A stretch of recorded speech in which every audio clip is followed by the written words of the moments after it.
समाहनी जम्मू कश्मीर तहसील reporter Poona दबला में Abbottabad KPK के रहायशी नौजवान अहमद वलद नजीर ने बाप बेटे को गोली मारकर जख्मी कर दिया। मीरपुर रेफर किया जाने वाला शदीद जख्मी नौजवान जान बहक हो गया।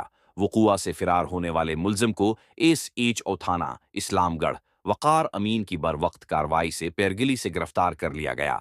तफसील के मुताबिक एबट आबाद खैबर पख्तूनख्वा के रहायशी नौजवान अहमद वलद नजीर, जिसके मुताल्लिक मालूम हुआ है कि उसने पूना दबला के रहायशी शेख मोहम्मद इलियास के घर से शादी कर रखी थी, ने आज शाम के वक्त अपने खांगी झगड़े में तेश में आकर अपने ससर मोहम्मद इलियास और साले एहसन इलियास को पस्तूल से गोलियां मारकर शदीद जख्मी कर दिया और खुद मौका से फिरार हो गया।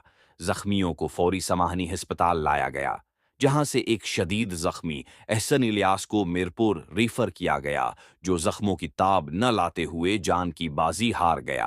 वाकया की इतला पाकर पुलिस की जानिब से मुकम्मल नाकाबंदी कर दी गई और पुलिस थाना इस्लामगढ़ ने बरोक्त कार्रवाई करते हुए मुलजम को पेरगिली से गिरफ्तार कर लिया है।